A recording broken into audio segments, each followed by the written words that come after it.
बड़ी खुशखबरी की बात है आपके लिए। पत्रकार जी बड़े बेशर्मी वाली बात कर दी।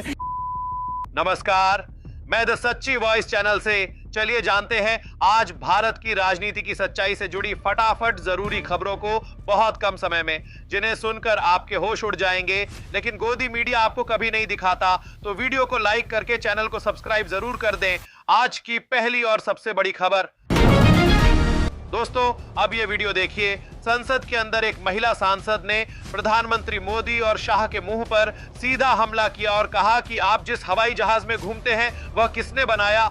आप अपने आसपास की जितनी भी चीजें देखते हैं और खुद को गौरवान्वित महसूस करते हैं, वह किसने बनाई? देखिए पहले वीडियो, फिर उस पर बात करते हैं। अरे आज यहाँ बैठे हुए हो, हवाई जहाजों में चलते हो और उनमें चलते हो, किसने दिए, किसने बनाए? आज स्कूल कॉलेज यूनिवर्सिटी किसने बनाए? एमएमटी किसने बनाई, जिसमें आज आप दिखाई दे रहे हो? क्या किया है 6 साल में? केवल भारत को तोड़ने की कोशिश की है, भारत को बांटने की कोशिश की है। मास वही करो। आप अब चुप रहिए। 70 साल में उपाध्यक्ष जी हमने पाकिस्तान का इतना नाम नहीं लिया जितना ये 6 सालों में ले रहे हैं। किस राम राज्य की बात करते हैं? किसको पूछते हैं आप? मंदिर बनाइए, जरूर बनाइए, लेकिन उनके आदर्शों को भी मानिए। सिर्फ केवल कहने से बात नहीं बनती है, ऊंचे भाषण देने से नहीं बात बनती है। बिल्कुल सही बात है, मंदिर बनाया, जरूर बनाया, लेकिन साथ में उन जरूरी बातों का भी ध्यान रखिए जो मंदिरों से पूरी नहीं हो सकती। मंदिर एक पूजा का विषय है, एक आस्था का विषय है, जो सुबह शाम हर सनातनी को करनी चाहिए। लेकिन आप हर छोटे मोटे काम में अगर पूजा को घुसाएंगे तो फिर आपका मामला गड़बड़ हो जाएगा। पूजा जब तक आस्था तक है तब तक उसका महत्व रहेगा। आप हर काम में धर्म को नहीं घुसा सकते। बिल्कुल, यह वर्तमान सत्ताधारी पार्टी देश को तोड़ने का काम कर रही है। एक ऐसी विचारधारा को पनपा रही है जो इस देश को सबसे पिछड़े देशों में शामिल होने पर मजबूर कर रही है। नजर डालते हैं दूसरी बड़ी खबर पर। दोस्तों, संजय सिंह ने भी आज इस विचारधारा की जड़ को काट कर फेंका है और कहा, आपने और आरएसएस ने 52 साल तक तिरंगे को अपनाया तक नहीं था, अपने संस्थान पर फहराया तक नहीं था। और जिन व्यक्तियों ने पहली बार तिरंगा फहराया था, उन 3 लोगों को गिरफ्तार करके 13 साल तक जेल में रखा। देखिए संजय सिंह को। आपने 52 साल तक हिंदुस्तान का तिरंगा झंडा आरएसएस के मुख्यालय पे नहीं फहराया सर, नहीं फहराया। और 3 लोगों ने आरएसएस के मुख्यालय पर जब ये झंडा फहराया, उन तीनों के नाम मैं पढ़ रहा हूं, विजय, उन्मत, दिलीप, इन तीनों लोगों के खिलाफ आरएसएस ने एफआईआर दर्ज कराई। किस अपराध में? कि हमारे दफ्तर में तिरंगा क्यों फहरा दिया। और कितने साल तक मुकदमा लड़े? 13 साल तक मुकदमा लड़े। यह है आपकी असलियत। आप तिरंगे का विरोध करते हैं, भारत के राष्ट्रीय ध्वज का विरोध करते हैं। जो लोग तिरंगे और राष्ट्रीय ध्वज का विरोध कर सकते हैं, वो भारत माता के सच्चे सपूत नहीं हैं, वो नहीं है हमारे निगाह में। दोस्तों, साल तो 1 या 2 ही बहुत होते हैं। आप सोचिए 1-2 साल कितना बड़ा समय होता है। 52 साल तक तो तिरंगा नहीं फहराया और 13 साल तक उन्हें जिनकी सिर्फ गलती यह थी कि उन्होंने देश के लिए तिरंगा फहराया था। अगर देश प्रेम के विपरीत एक भी काम हो तो उसे देश प्रेमी कभी नहीं कहा जा सकता, चाहे वह इतिहास में हो या वर्तमान में। लेकिन इस संस्थान ने, इस पार्टी ने इतने बड़े बड़े देश के अपमान किए हैं कि इनका कोई हक नहीं कि आज यह सत्ता में बैठे रहे। फिर भी हमारा देश ऐसे मूर्खों को इस गद्दी पर बिठाए बैठा है। तो फिर क्यों नहीं रुकेगा हमारे देश का विकास? आपको क्या लगता है, इनके होने से क्या सच में हमारी स्मार्ट सिटी बन जाएगी? क्या हम भारत में उन देशों से तुलना कर पाएंगे जो आज दुनिया के शीर्ष 10 देशों में गिने जाते हैं? और हम बात कर रहे हैं आज विश्व गुरु बनने की। भाई साहब, यह कभी नहीं हो सकता। अगर इस देश में 2014 के बाद यह सरकार नहीं आई होती तो आज हमारा देश चीन की बराबरी पर खड़ा होता, ना कि पाकिस्तान, श्रीलंका और बांग्लादेश से अपनी तुलना कर रहा होता।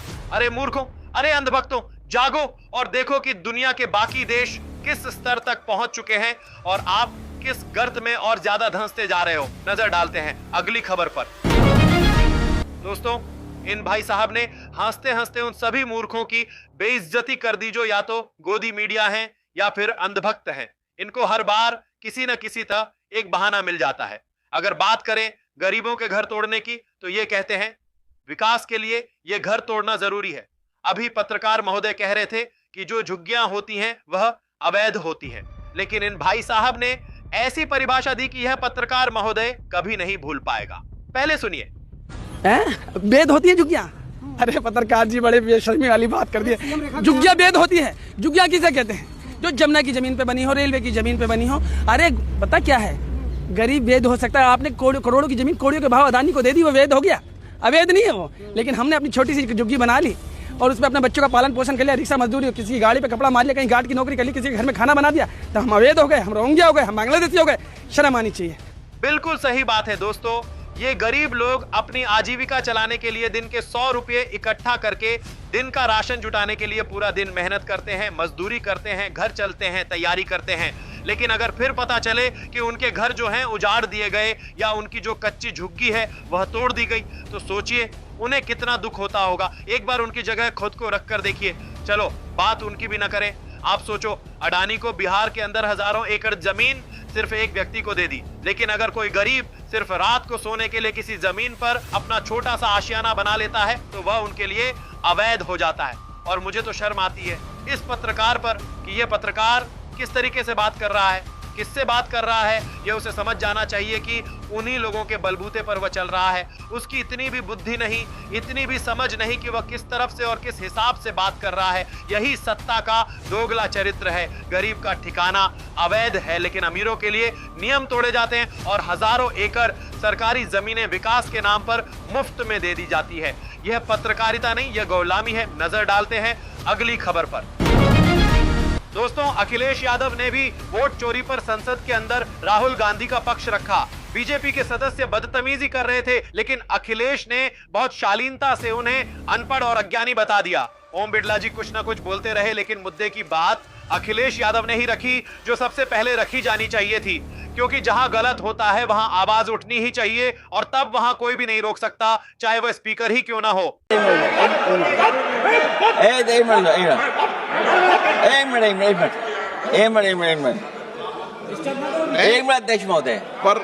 अध्यक्ष महोदय, मेरा ये आग्रह है अखिलेश जी से। अध्यक्ष महोदय ये कुछ जानते नहीं है। अध्यक्ष महोदय माननीय सदस्य कुछ जानते नहीं है। ये न पढ़े लिखे हैं न कुछ जानकारी रखते हैं। मैं ये कह रहा हूँ, मैं ये बात इसलिए कह रहा हूँ, ये अनपढ़ इसलिए हैं अध्यक्ष महोदय। मैं ये बात इसलिए कह रहा हूँ कि जो जो घटनाएं मैं बता रहा हूँ, मैंने एक एक घटना इलेक्शन कमीशन को टैग किया है, एक एक वीडियो इलेक्शन कमीशन को दिया है, एक एक पत्र लिखा है इलेक्शन कमीशन को। अगर एक भी कार्रवाई की हो तो मुझे बता दें अगर ये जानते हो। और दूसरा, मैं अध्यक्ष महोदय, बिल्कुल सही बात है दोस्तों। लोग अगर किसी छोटी सी बात पर थोड़ी सी परेशानी कर दें तो ये बखेड़ा खड़ा कर देते हैं, लेकिन इन्हें यह पता ही नहीं या ये जानबूझकर नजरअंदाज करते हैं कि जो सारे सवाल उठाए जा रहे हैं वह चुनाव आयोग पर उठाए जा रहे हैं। और संसद में इसीलिए उठाए जा रहे हैं क्योंकि हमारे देश का चुनाव तंत्र कमजोर होता जा रहा है। इसीलिए चुनाव आयोग का सवाल संसद के अंदर उठाना जरूरी था। लेकिन इन सभी सवालों का जवाब न तो अमित शाह दे पाए और प्रधानमंत्री जी तो वैसे भी संसद में आलोचना सुनने के लिए होते ही नहीं। उन्हें तो 18 घंटे काम करके अगले पश्चिम बंगाल चुनाव में जीतने के लिए चुनाव सिस्टम को अपने लिए और मजबूत करना है। संसद के अंदर राहुल गांधी और अखिलेश यादव ने जितने सवाल उठाए उनमें से एक भी सवाल का ये लोग जवाब नहीं दे पाए, और जवाब देने की जगह बड़ी बड़ी बातें शुरू कर देते हैं। कभी कहते हैं नेहरू ने वह किया, कभी गांधी ने वह किया। अरे कभी पढ़ भी लीजिए उनके बारे में। दोस्तों, अगर आप भी नेहरू जी के कामों के बारे में तथ्यों के साथ सच्चाई पढ़ना चाहते हैं तो मेरे डिस्क्रिप्शन में दी गई उस किताब को जरूर पढ़िएगा। संसद में यह तमाशा इस बात का सबूत है कि सत्ता पक्ष को अपने झूठ पर रत्ती भर भी भरोसा नहीं है। जब विपक्ष सबूतों के साथ संस्थागत हत्या का आरोप लगाता है तो इनके पास तथ्य नहीं, सिर्फ गुंडागर्दी और अशिष्ट व्यवहार होता है। स्पीकर की चुप्पी इस लोकतंत्र की हत्या में उनकी साझेदारी का प्रमाण है। देश की जनता को यह समझना होगा कि ये लोग बीते हुए कल पर कीचड़ उछालकर आज की बदहाली से ध्यान भटकाने की कोशिश कर रहे हैं। नेहरू को कोसना इनका राष्ट्रीय एजेंडा है ताकि असली चोर खुले घूम सकें। नजर डालते हैं अगली खबर पर। दोस्तों, यह वीडियो विशाल ददलानी का है जो एक मशहूर गायक और होस्ट हैं। उन्होंने सत्ता पक्ष के पाखंड पर ऐसा कड़ा तंज कसा है कि सीधे इनके मुंह पर तमाचा पड़ा है। विशाल ददलानी ने कहा, यह बहुत खुशखबरी की बात है कि हमारी संसद में जब वंदे मातरम पर घंटों बहस चल रही थी तो उस बहस के कारण दिल्ली की हवा बिल्कुल साफ हो गई। हेलो भाइयों और बहनों, बड़ी खुशखबरी की बात है आपके लिए। कल हमारे पार्लियामेंट ने, इंडिया के पार्लियामेंट ने 10 घंटे वंदे मातरम पे बहस की। वंदे मातरम जो कि एक बहुत मशहूर और चहीता लोक देशगीत है जो कि बंकिम चंद्र चटर्जी ने लिखा है। लोग इसे बहुत चाहते हैं। इस पर बहस हुई पार्लियामेंट में और इस बहस की वजह से मैं आपको बता दूं, इंडिया की बेरोजगारी का प्रॉब्लम सॉल्व हो गया है, इंडिगो वाली प्रॉब्लम सॉल्व हो गई है, एयर पोल्यूशन की प्रॉब्लम सॉल्व हो गई है। इमेजिन 10 घंटे एक पोएम पे डिबेट हुई है, इन बातों का जिक्र तक नहीं हुआ, लेकिन ये बातें सब इस डिबेट की वजह से सॉल्व हो गई हैं। ये डिबेट जो आपके टैक्स के पैसों का 1 मिनट पार्लियामेंट में 2.5 लाख रुपया कॉस्ट करता है, 10 घंटे मतलब 600 मिनट, काउंट कीजिए। बिल्कुल सही बात। यह तानाशाह सरकार और गोदी मीडिया का पाखंड है। ये चाहते हैं कि हम यह विश्वास कर लें कि वंदे मातरम पर बहस करने से ही देश की सारी समस्याएं जादू से खत्म हो जाएंगी। संसद को बेरोजगारी पर चर्चा करनी चाहिए, डॉलर के मुकाबले गिरते रुपए पर बहस करनी चाहिए, किसानों की आत्महत्याओं पर बात करनी चाहिए। लेकिन ये क्या करते हैं, ये जानबूझकर ऐसे भावनात्मक और धार्मिक मुद्दे उठाते हैं जिनका आज की जनता की जिंदगी से कोई सीधा संबंध नहीं है। नजर डालते हैं अगली खबर पर। दोस्तों, अब ये सब देखने के बाद चुप मत बैठना। अगर आपको किसी खबर या साजिश पर गुस्सा आया है तो अपनी पूरी भड़ास कमेंट में निकालिए और इस वीडियो को अंधभक्तों को शेयर कीजिए। यही आपकी सबसे बड़ी देशभक्ति होगी। और हाँ, अगर आप सच में चाहते हैं कि हमारी सच्ची पत्रकारिता मजबूत बने तो सब्सक्राइब जरूर कीजिए। और सुनिए, अगर आप असली इतिहास जानना चाहते हैं तो डिस्क्रिप्शन में दी गई जवाहरलाल नेहरू की किताब के लिंक पर क्लिक करके आज ही मंगवाइए और सरकार के सबसे बड़े कारनामों के खुलासों वाला स्पेशल वीडियो अगले रविवार को देखने के लिए सबसे पहले ज्वाइन बटन दबाकर हमारे परिवार का हिस्सा बन जाइए।